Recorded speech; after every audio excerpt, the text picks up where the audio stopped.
Donald Trump, in my opinion, should consider Vivek Ramaswamy for vice president for the simple fact that of the choices available to Donald Trump, Vivek is by far the best at media. Were you expecting the incoming that you got tonight? You know, it was an honor. I took it as a badge of honor as the 38-year-old outsider in this race who's never been in a political debate to be at center stage and see a lot of establishment politicians that threatened by my rise. I am thrilled that it actually gave me an opportunity to introduce myself to the people of this. So aside from Vivek being great at media, he explained actually in that clip, the other reason I think Donald Trump should consider him, Vivek will remind people like the Trump phenomenon in 2016 that he was an outsider. I think Vivek will do a great job of reminding the American voter that Donald Trump is an outsider. Even though Donald Trump now has been in politics for close to 10 years, it's a little bit harder for him to say I'm an outsider, but Vivek definitely is. I mean, I think Trump to some extent for sure is, but Vivek will remind people that he is that outsider because Vivek never came from politics. But despite the fact that Vivek never came from politics and that he's a billionaire and he has this resume of providing value in the private sector, I think just the main reason is he is the best at media and he can perform interviews with even people that dislike him, like perhaps CNN, and give thoughtful answers. But I was responding to a question where someone asked me, what racism have I experienced in recent years? And I answered honestly. Most of that racism has come from the modern left. It's happening during the course of this campaign. Kara Swisher calling me Ramasmarmy the other day and reveling in making twists of my last name. People effectively reducing me to the color of my skin and my attributes. That comes today from the modern left.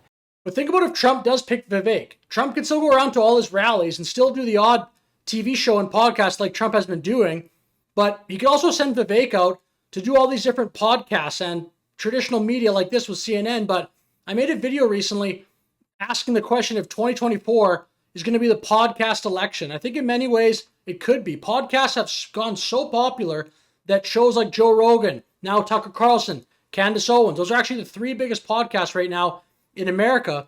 Vivek is great on shows like that. He's great at communicating. He could go on those shows and continue to push Trump's message.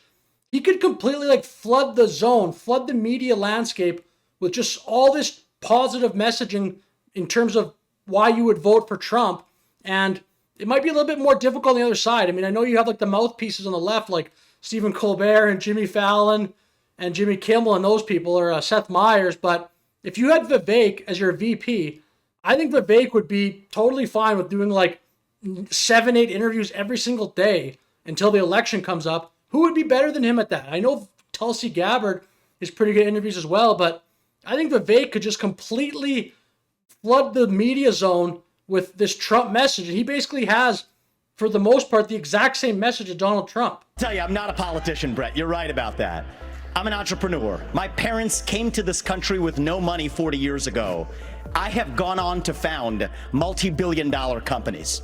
I did it while marrying my wife, Apurva, raising our 2 sons, following our faith in God. That is the American dream. And I am genuinely worried that that American dream will not exist for our 2 sons and their generation unless we do something about it. And I do think Brett is going to take an outsider, because for a long time we have professional politicians in the Republican Party who have been running from something.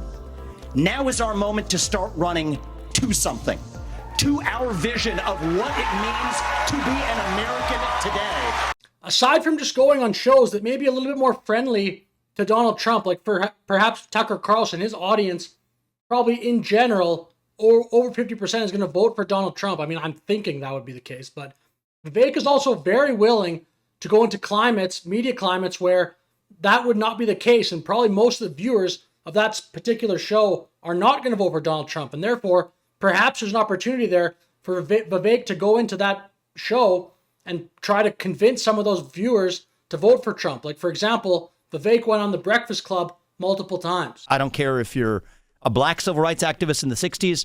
I don't care if you're a white January 6th peaceful protester. You should be held to the same standard of the rule of law, which is that peaceful protest, peaceful, and the expression of your viewpoint should never be criminalized in this country. Yeah, but you're talking about 2 totally different things. You're talking about people who are fighting for civil rights, and now you're talking about people who are trying to overturn the results. I'm saying regardless of what your views are, you should be able to peacefully express yourself. And once you lose that, we don't have a country left. Or here he is as well on the Young Turk show, which is a historically left-wing / progressive type show.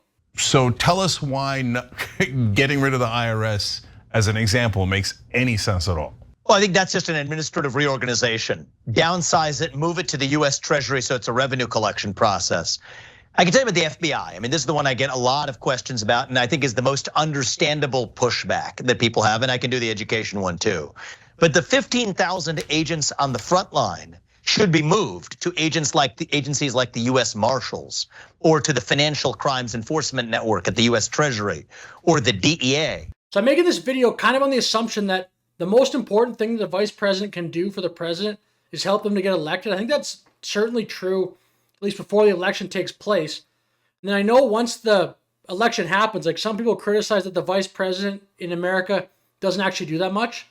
But maybe if, say, Vivek actually did become vice president, the role could be somewhat changed, or I don't know what the rules are on that. But I think in terms of getting Trump elected, I don't think a better choice for the media landscape of it, which so much of the world now is media, and the alternative media that's sprung up with all these podcasts, all these internet shows, and who's better than Vivek at going on these shows, communicating their points, even going on shows where maybe they're not as friendly to Republicans. I think Vivek does a great job there, and I don't know who would be better. So with that said, let me know your thoughts in the comments. Thank you for watching the video. Let me know maybe if you have a different opinion on the VP selection. Either way, thank you for watching. Have a good day.